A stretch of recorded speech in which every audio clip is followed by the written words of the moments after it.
প্রিয় শিক্ষার্থীরা, আশা করি তোমরা সবাই ভালো আছো। তোমাদের সঙ্গে আজকে আমি পদার্থবিজ্ঞানের ষষ্ঠ অধ্যায় নিয়ে আলোচনা করব।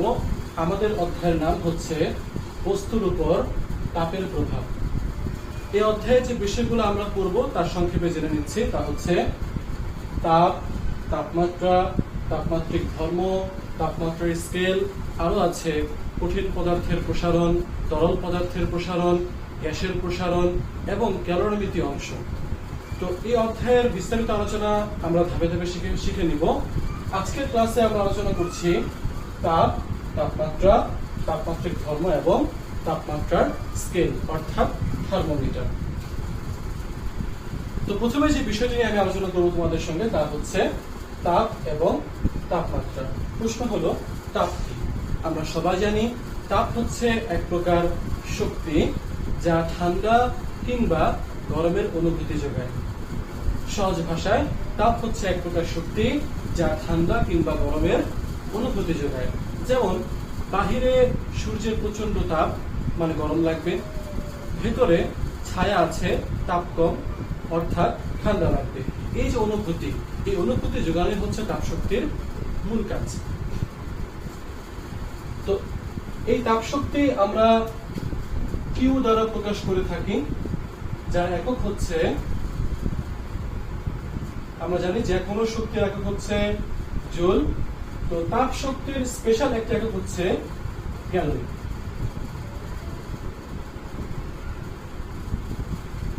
জুল এবং ক্যালোরি, ক্যালোরি বলতে তাপ শক্তি শুধু বুঝাবে, আর জুল বলতে কিন্তু আমরা সব ধরনের শক্তিকে আমরা জুলে প্রকাশ করি। তাপ যেহেতু এক প্রকার শক্তি, তাকেও আমরা জুলে প্রকাশ করতে পারি। এখন দুইটি বস্তু যখন পরস্পরের সংস্পর্শে আসে তখন কিন্তু তারা তাপ শক্তির আদান প্রদান করতে পারে। এই তাপ শক্তির আদান প্রদান নির্ভর করছে তাপমাত্রার উপর। তাপমাত্রাকে বলা হচ্ছে মূলত তাপীয় অবস্থার পরিমাণ। তাপীয় অবস্থার পরিমাণ, তাপীয় অবস্থার পরিমাপ যার উপর নির্ভর করছে তাপ শক্তিকে দিবে আর তাপ শক্তিকে নিবে। একটা উদাহরণ দিচ্ছি, খেয়াল করো। ছোট্ট একটি আলপিন উত্তপ্ত করা হলো আর এক গ্লাস গরম পানি নেওয়া হলো। আলপিন ছোট, এর ভিতরে ধরে নিচ্ছে আমরা তাপ শক্তি রয়েছে 150 জুল, কিন্তু তাপমাত্রা অনেক বেশি। ধরে নিচ্ছি তাপমাত্রা হচ্ছে 30 ডিগ্রি সেলসিয়াস। এক গ্লাস গরম পানি বেশি পরিমাণ, যার ভিতরে তাপ শক্তি রয়েছে প্রায় 1000 জুল, কিন্তু তাপমাত্রা হচ্ছে 25 ডিগ্রি সেলসিয়াস।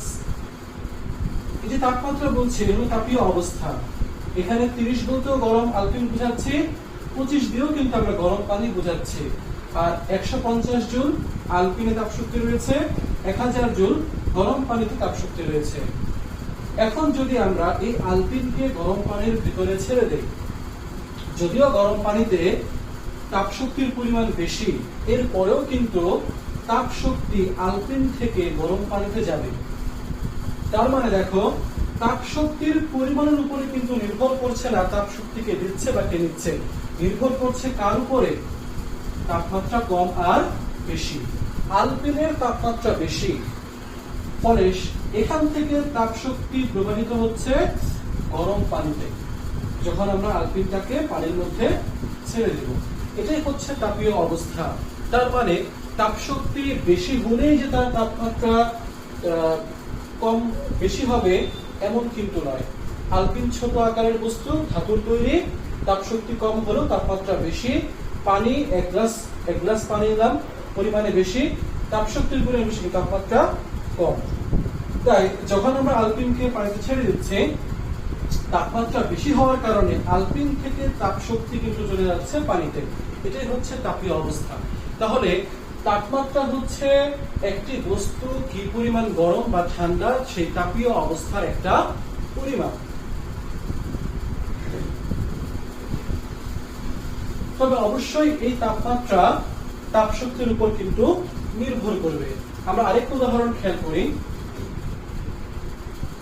আমরা দুইটা পাত্রে একই পরিমাণ পাত্র এবং একই পানি নিচ্ছি, অর্থাৎ দুটি সম আয়তনের পাত্রে আমরা হুবহু একই রকম দুটি পাত্রে একই পরিমাণ পানি নিলাম, নিয়ে চুলার উপরে রাখি, রেখে একটি পাত্রকে আমরা চুলার মধ্যে অর্ধেক তাপ শক্তি প্রয়োগ করে জাল দিব, আরেকটির মধ্যে আমরা চুলার মধ্যে একেবারে ফুল সুইচ অন করে আমরা হিট দিব, এবং হিট দিব দিয়ে আমরা 10 মিনিট পরে ফিরে আসি। চুলার মধ্যে দুটি পাত্রকে বসালাম, বসিয়ে 10 মিনিট আমরা অন করে রাখবো, একটাকে হাফ আর একটাকে ফুল হিটে। 10 মিনিট পরে আমরা ফিরে আসি, আমরা কি লক্ষ্য করব? আমরা দেখব এই পাত্রের পানি অতটা গরম হয়নি যতটা গরম এই পাত্রের পানি হয়েছে। এর কারণ কি? এর কারণ হচ্ছে এখানে তাপ শক্তি এর তুলনায় কিন্তু অর্ধেক। যদি এখানে কিউ হয়ে থাকে, এখানে কিন্তু Q/2। তাহলে এখানে এই জন্য যেহেতু তাপ শক্তি কম, তাপমাত্রা কম, তাপ শক্তি বেশি, তাপমাত্রা বেশি, সম পরিমাণের বস্তু, সম পরিমাণের বস্তুতে আমরা তাপ শক্তি যদি কম দেই, তার তাপমাত্রা কম বাড়বে, তাপ শক্তি বেশি, তাপমাত্রা বেশি বাড়বে। তাহলে আমরা দেখতে পাচ্ছি তাপ শক্তি দিলে তাপমাত্রা কিন্তু বাড়ছে, তাপ শক্তি যদি আমরা কম দেই তাপমাত্রা কিন্তু কম বাড়বে। আবার যদি আমরা ফ্রিজের মধ্যে রেখে দেই তাহলে কি হবে? তাপ শক্তি, এই যে গরম বস্তুটাকে আমরা ফ্রিজের মধ্যে রাখলাম, ফ্রিজ করবে কি তাপ শক্তি সেই গরম বস্তু থেকে বের করে নিয়ে যাবে, ফলে সেই বস্তু কি হয়ে যাবে? ধীরে ধীরে ঠান্ডা হবে। তাহলে আমরা দেখতে পাচ্ছি যখন কোনো বস্তুকে আমরা তাপ শক্তি দিচ্ছি তার তাপমাত্রা বৃদ্ধি পায়, যখন কোনো বস্তু হতে আমরা তাপ শক্তি সরিয়ে নিচ্ছি তার তাপমাত্রা হ্রাস পায়। আরেকটা বিষয় কিন্তু আমরা খেয়াল করব, দেখবো আমরা এই পাত্রের অণুগুলোর, পানির যে অণুগুলো দেখবো আমরা ছোট ছোট, কিন্তু দেখবো যে আমরা নিচ থেকে পানির অণুগুলো কি হয়? উপরের দিকে আসতে চায়। আস্তে আস্তে কি হবে? যখন পানি একেবারে ফুটতে শুরু করে, পানির অণুগুলো কিন্তু একেবারে লাফালাফি করতে শুরু করে। তো এখন আমরা 10 মিনিট পরে এসে দেখবো এই পাত্রের ভেতরে পানির অণুগুলোর ছোটাছুটি বৃদ্ধি পেয়েছে এই পাত্রের তুলনায়। এই পাত্রের অণুগুলো ছোটাছুটি হয়তো মাত্র শুরু করেছে কেবল, আর এই পাত্র কিন্তু দেখবো আমরা হয়তো বা ফুটতে শুরু করেছে, মানে পানির অণুগুলো কিন্তু নড়াচড়া শুরু করেছে। তো এই পাত্রগুলোকে যদি হিট না দিয়ে রেখে দিতাম, দেখতে যে পানির অণুগুলো কিন্তু নড়াচড়া করছে না। তাহলে আমরা কি এটা বলতে পারি না তাপ শক্তি প্রয়োগের ফলে তাপমাত্রা বৃদ্ধি পেয়ে এই পাত্রের অণুগুলোর গতিশক্তি কিন্তু বৃদ্ধি পেয়েছে? এখানে একটা বিষয় আমরা লিখে নিব সবাই, আমরা এভাবে লিখে নিব, কোন বস্তুতে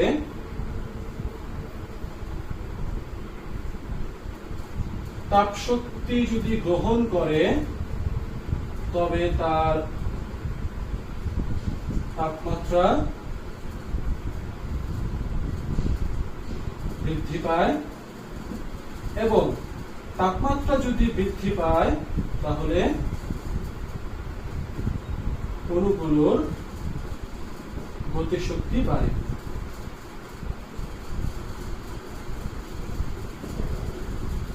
তাহলে একটা জিনিস খেয়াল করো, তুমি 10 মিনিট পরে দুটি পাত্রের কাছে গিয়ে তুমি কিন্তু সহজেই বলতে পারবা কোন পাত্রের পানি বেশি গরম হয়েছে। কিভাবে বলতো? এই বিষয়গুলো শুধু আমরা দেখবো, একটা পাত্রের অণুগুলোর ছোটাছুটি বেশি, পানি নড়াচড়া করছে, আরেক পাত্রের পানির মধ্যে নড়াচড়া শুরু হয়নি। আমরা কিন্তু সহজেই বলে দিতে পারবো যেই পাত্রের পানির অণুগুলো নড়াচড়া করছে বা লাফালাফি করছে, সেই পাত্রের পানি অবশ্যই বেশি উত্তপ্ত এবং তা ফুটতে শুরু করেছে, আর যেই পাত্রের পানি এখন নড়াচড়া শুরু করেনি তা এখনো কিন্তু ফুটতে শুরু করেনি এবং তাপমাত্রা কিন্তু কম। তাহলে তাপ শক্তির সাথে কিন্তু আমাদের অণুগুলোর গতিশক্তির একটি সম্পর্ক রয়েছে। আমরা পরবর্তীতে যখন আমরা কলেজে তখন আমরা পড়বো, এটা কলেজে হচ্ছে পড়বো যে অণুগুলোর যে গতিশক্তি, কাইনেটিক এনার্জি, এটা সরাসরি কিন্তু তাপমাত্রার সমানুপাতিক। তাহলে বলো দেখি, যদি আমরা রিভার্স করি, অর্থাৎ তাপ শক্তি যদি কোনো বস্তু বর্জন করে তার তাপমাত্রা কি হবে? হ্রাস পাবে। তাপমাত্রা যদি হ্রাস পায় অণুগুলোর গতিশক্তি কি হবে? কমে যাবে। এই হচ্ছে আমাদের তাপ শক্তির সাথে তাপমাত্রা এবং অণুগুলোর গতিশক্তির একটি সম্পর্ক। এখন প্রশ্ন হলো, এই যে আমরা তাপশক্তি বললাম, তাপমাত্রা বললাম, একটা বস্তুকে আমরা তাপশক্তি দিলাম। আমরা আগের এক্সাম্পলে ফিরে যাই, এক পাত্র পানি ভর্তি করে আমরা চুলার উপরে হিট দিচ্ছি। এখন এই পাত্রের মধ্যে কি পরিমাণ তাপশক্তি যাচ্ছে তা কিন্তু আমরা খুব সহজে মেজার করতে পারবো না, কিন্তু তাপমাত্রা কিন্তু খুব সহজে মেজার করা যায়। আমরা দিনের তাপমাত্রা নির্ণয় করি, মোবাইলের অ্যাপস অন করলে কিন্তু আমাদের ডে টেম্পারেচার বের হয়ে আসে। থার্মোমিটার ইউজ করে কিন্তু আমরা আমাদের গায়ের তাপমাত্রা নির্ণয় করতে পারি। অর্থাৎ তাপশক্তির যে তাপমাত্রা নির্ণয় করা কিন্তু সহজ। তাই আমরা তাপমাত্রা পড়ে ফেললাম। এখন আমরা পড়ব মূলত তাপমাত্রার স্কেল, অর্থাৎ তাপমাত্রা নির্ণয় করব কিভাবে। আর এই তাপমাত্রার স্কেল বা তাপমাত্রা নির্ণয় করার জন্য যে স্কেল ব্যবহার করা হয়, সেই স্কেলকে বোঝার জন্য আগে আমাদের পড়তে হবে বস্তুর তাপমাত্রিক ধর্ম।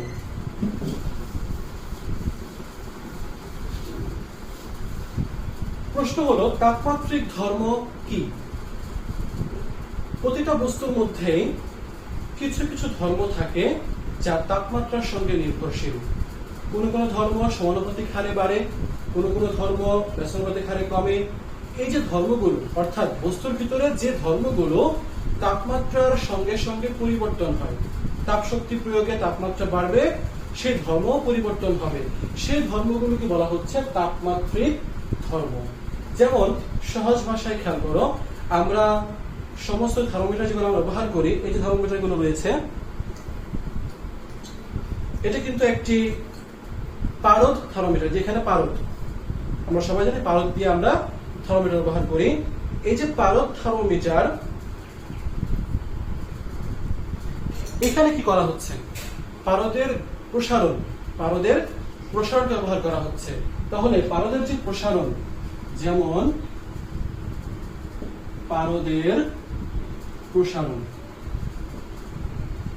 এটা কিন্তু একটি তাপমাত্রিক ধর্ম। পারদের সংকোচন এবং প্রসারণ তাপশক্তি যদি পায়, যদি পারদকে তাপশক্তি প্রয়োগ করা হয়, সে প্রসারিত হবে, তাপমাত্রা বাড়ে, প্রসারিত হবে। আবার যদি পারদ থেকে তাপশক্তি সরিয়ে নেওয়া হয়, তাপমাত্রা হ্রাস পাবে এবং তারপর সংকোচন হয়ে যাবে। এই যে পারদের প্রসারণ এবং সংকোচন, এই ধর্মটা যেহেতু তাপমাত্রার সঙ্গে সম্পর্কিত, তাই একে বলা হচ্ছে তাপমাত্রিক ধর্ম। তাহলে আমরা বলতে পারি, পদার্থের যে ধর্মগুলো তাপমাত্রার সাথে সাথে পরিবর্তন হয়, তাপমাত্রা বাড়লে বাড়ে, তাপমাত্রা কমলে কমে, সেই ধর্মগুলোকে বলা হচ্ছে তাপমাত্রিক ধর্ম। আর যে সমস্ত বস্তুর ভিতরে তাপমাত্রিক ধর্ম আছে, সেই বস্তুগুলোকে বলা হচ্ছে তাপমাত্রিক বস্তু। এই তাপমাত্রিক বস্তুর তাপমাত্রিক ধর্মকে ব্যবহার করে কিন্তু তাপমাত্রার স্কেল প্রণয়ন করা হয়। সেই স্কেল প্রণয়ন করার আগে আমাদের দুইটি স্থির তাপমাত্রা নির্ণয় করতে হবে। অর্থাৎ প্রতিটি স্কেলের শুরু এবং শেষ আছে, শুরু এবং শেষ, এর ভেতরে স্কেল করা হয়। সেই শুরু এবং শেষ, অর্থাৎ তাপমাত্রার স্কেল প্রণয়ন করার জন্য আমাদের দুইটি স্থির তাপমাত্রার সাহায্য লাগবে। এই দুইটি স্থির তাপমাত্রা নির্ণয় করব কিভাবে? আমাদের প্রকৃতির মধ্যে সবচেয়ে বেশি পাওয়া যায় হচ্ছে পানি, আর এই পানির দুইটি অবস্থা, একটি হচ্ছে বরফ আর একটি হচ্ছে বাষ্প। আমরা সবাই জানি পানি বরফ হয় কত ডিগ্রি সেলসিয়াসে? 0 ডিগ্রি সেলসিয়াসে।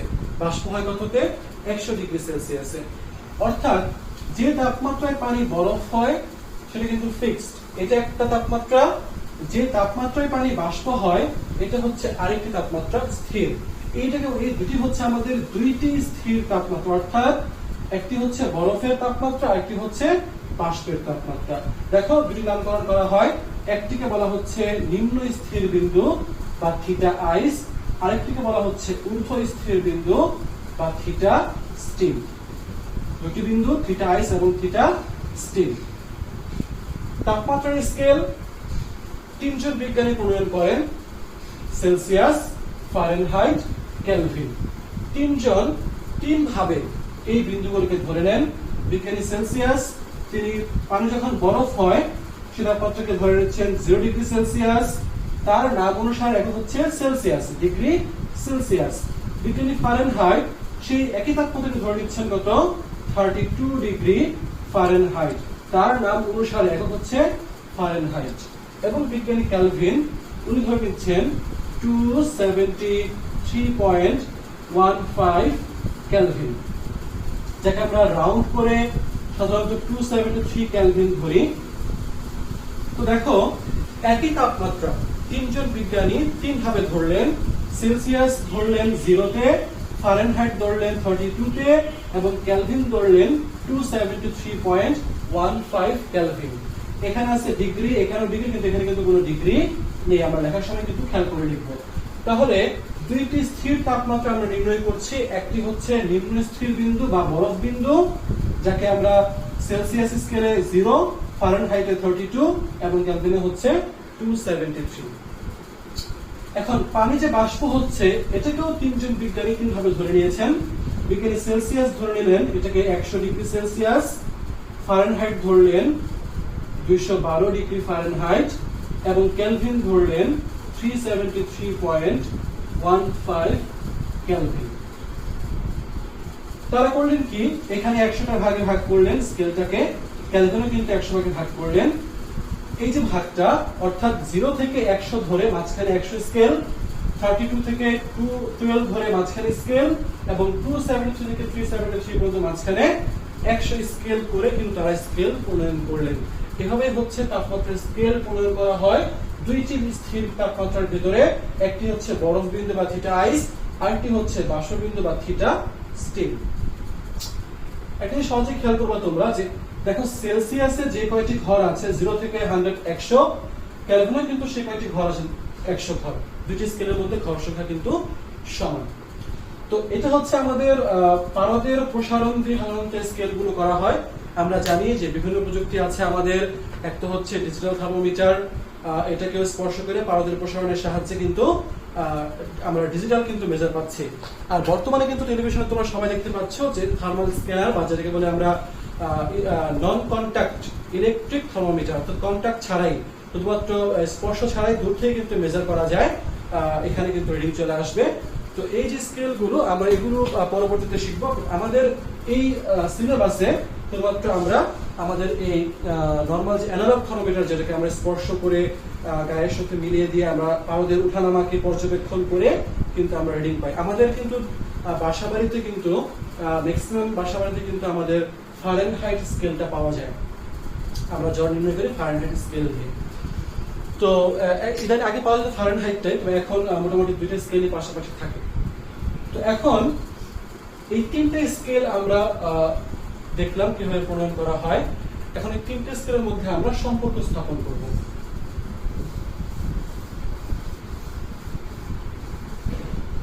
ধরে নিচ্ছি আমরা কোন একদিন, ধরি আমরা আজকের তাপমাত্রা সেলসিয়াস স্কেলে C ডিগ্রি সেলসিয়াস।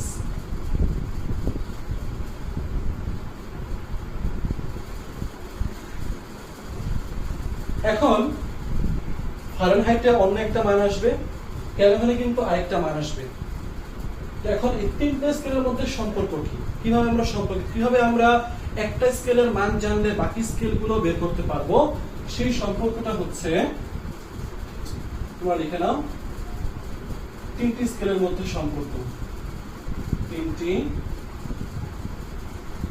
স্কেলের মধ্যে সম্পর্ক।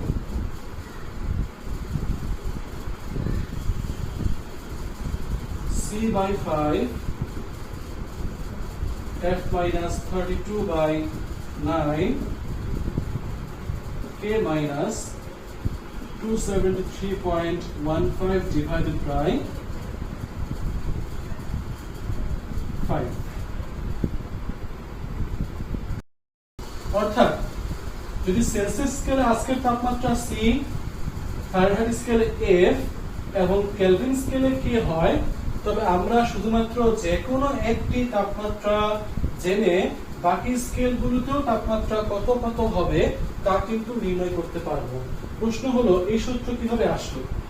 যে সূত্র ফলো করা হয় তা হচ্ছে theta minus theta ice divided by theta steam minus theta ice. এই রেশিওটাকে ইকুয়াল করা হয়। যেমন দেখো আমরা লিখতে পারি C মাইনাস থিটা আইস কত সিতে 0 ডিগ্রি সেলসিয়াস, থিটা স্টিম হচ্ছে 100 ডিগ্রি সেলসিয়াস আর থিটা আইস হচ্ছে 0 degree Celsius is equal to Fahrenheit স্কেলে থিটা আইস হচ্ছে 32 ডিগ্রি ফারেনহাইট, থিটা স্টিম হচ্ছে 212 ডিগ্রি ফারেনহাইট, থিটা আইস হচ্ছে 32 ডিগ্রি ফারেনহাইট। আর কেলভিন স্কেলে কি হবে? K minus 273.15, 373.15 minus 273.15। এটাকে যদি আমরা ভাগ করে নিই, দেখো এভাবে থাকে C divided by 100, F minus 32 by 0.81, K divided by 100, K minus 273.15 divided by 100। এখন যদি আমরা নিচে 20 দিয়ে ভাগ করে দেই, 5 20 100, 9 20 180, 5 20 100, এই ইকুয়েশন কিন্তু চলে আসবে। তো আমরা ম্যাথ করতে যে আমাদের ম্যাথ করতে হবে, আমরা কিন্তু এই ইকুয়েশনটা মনে রাখবো। আমরা C/5 is equal to F minus 32 divided by 9 is equal to K minus 273.15 divided by 5। এভাবে আমরা যে কোনো স্কেলের তাপমাত্রা জেনে বাকি উভয় স্কেলের তাপমাত্রা কিন্তু নির্ণয় করতে পারবো। চলো আমরা একটা সৃজনশীল অঙ্ক করে নিই। বোর্ডে আমি একটি সৃজনশীল প্রশ্ন লিখে দিয়েছি। রায়হান বৃষ্টিতে ভিজে ফুটবল খেলে অসুস্থ হয়ে পড়ে। তার মা থার্মোমিটার দ্বারা তাপমাত্রা মেপে দেখলেন জ্বর 102 ডিগ্রি ফারেনহাইট। নমুনা প্রশ্ন এমন হতে পারে, তাপমাত্রিক ধর্ম কি আমরা শিখেছি আজকে। তো খতে দেখো প্রশ্ন আসতে পারে এমন, দুইটি বস্তুর তাপ সমান হলেও তাপমাত্রা ভিন্ন হতে পারে কি না ব্যাখ্যা করো। আমরা জানি যে এই খতে কিন্তু 2 মার্কসের প্রশ্ন, দুইটা উত্তর, সরাসরি উত্তরে 1, ব্যাখ্যাতে কিন্তু 1। দুইটি বস্তুর তাপ সমান হলেও তাপমাত্রা ভিন্ন হতে পারে, এটা হলো 1। এখন দেব ব্যাখ্যা। ব্যাখ্যা কি আমরা শিখেছি এর আগে, প্রথম লেকচারের প্রথম দিকে আছে এটা, যে তাপ সমান হলেও কি তাপমাত্রা ভিন্ন হতে পারে। কেন? কারণ এটা নির্ভর করছে তাপীয় অবস্থার উপর, আর তাপীয় অবস্থা নির্ভর করে বস্তুর গঠনগত বৈশিষ্ট্যের উপরে। যেমন আলপিন, এবং পানির ক্লাসে কথা বলেছিলাম, আলপিন ধাতুর তৈরি এবং তাপ সুপরিবাহী, সে তাপ বেশি ধারণ করতে পারে। অপরদিকে তরল জাতীয় পদার্থ পানি, তার তাপ ধারণ ক্ষমতা কিন্তু কম। তাই তাপ ধারণ ক্ষমতা, তাপ এর পরিমাণ সমান সমান হলেও তাপমাত্রা ভিন্ন হতে পারে, কারণ তাপমাত্রা হচ্ছে বস্তুর তাপীয় অবস্থা, যা নির্ভর করছে বস্তুর গঠনগত বৈশিষ্ট্যের উপরে। এটা আমরা ব্যাখ্যা করে দিব। আমরা ফোকাস করব হলো মূলত গ এবং খ এর উপরে। তোমরা অবশ্যই জানো ক এবং খ এর জন্য কিন্তু আমাদেরকে অবশ্যই আমাদের মেন বই ভালো মতো রিডিং করতে হবে, তাহলে আমরা সহজেই ক এবং খ অ্যান্সার করতে পারবো। এখন অঙ্ক আমরা করব কিভাবে, দেখো রায়হানের তাপমাত্রা সেলসিয়াসে প্রকাশ করো। রায়হান তার জ্বর হয়েছে, তাপমাত্রা বের করা হলো কত? 102 ডিগ্রি সেলসিয়াস ফারেনহাইট। আমরা একটু আগে করলাম, যে কোনো স্কেলের তাপমাত্রা জানলে কিন্তু বাকি স্কেলের তাপমাত্রা বের করতে পারবো। আমি এখানে প্রশ্ন দিয়েছি সেলসিয়াস, আমি করে দিব, তোমরা কেলভিনে বের করবা। তো সমাধান করব কিভাবে? এখানে আমরা জানি সূত্র C/5 is equal to F minus 32 divided by 9। তোমাদের বইতে এভাবে লেখা আছে, তোমরা এভাবে লিখলেও হবে TC divided by 5 TF minus 32 divided by 9। কি দেওয়া আছে বলো তো?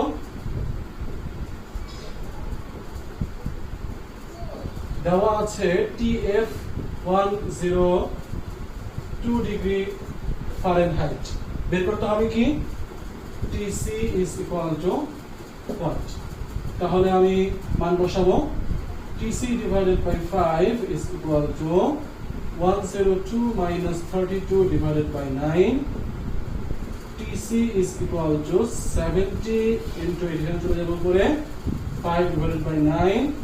ক্যালকুলেটর ইউজ করে আমরা মান পেয়ে যাব 38.89 ডিগ্রি সেলসিয়াস। অবশ্যই মান চেক করবা। এই হচ্ছে আমাদের গ এর অ্যানসার। তোমাদের জন্য হোমওয়ার্ক হলো টি কেলভিন স্কেলে কত, অর্থাৎ রায়হানের তাপমাত্রা কেলভিন স্কেলে কত আসবে এটা তোমরা বের করবে। এই ছিল আমাদের গ প্রশ্নের উত্তর। রায়হানের তাপমাত্রা সেলসিয়াসে প্রকাশ করে আমরা পেয়ে গেলাম 38.89 ডিগ্রি সেলসিয়াস। এখন ঘ নম্বর প্রশ্ন খেয়াল করো, উচ্চতর দক্ষতামূলক প্রশ্ন। সেলসিয়াস এবং ফারেনহাইট স্কেলে কোন তাপমাত্রা সমান হওয়া সম্ভব কিনা, অর্থাৎ সেলসিয়াস স্কেলে যে মান পাবো ফারেনহাইটে একই মান পাবো, 30 হলে 30, 40 হলে 40, এটা কি সম্ভব কিনা এটা আমাকে বের করতে বলা হলো। এটা আমরা করবো এখন।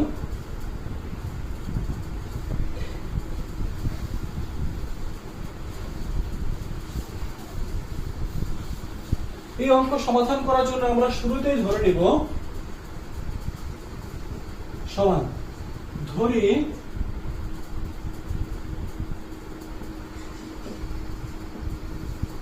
উভয় স্কেলের পাঠ x, সেলসিয়াসের স্কেলও x, ফারেনহাইটও x। তাহলে অর্থাৎ TC is equal to TF is equal to কি লেখা যাবে, তাহলে x লেখা যাবে, যেহেতু উভয় স্কেলে আমরা সমান সমান, কোন তাপমাত্রা সমান হওয়া সম্ভব কিনা। ধরে নিচ্ছি এই তাপমাত্রা এবং এই তাপমাত্রা সমান এবং সেই মানটা কত x। তাহলে আমরা কি জানি, আমরা জানি TC divided by 5 is equal to TF minus 32 divided by 9. আমরা x বসাই, x by 5, x minus 32 divided by 9। সমীকরণ সমাধান করতে হবে। 9x is equal to 5x minus 160।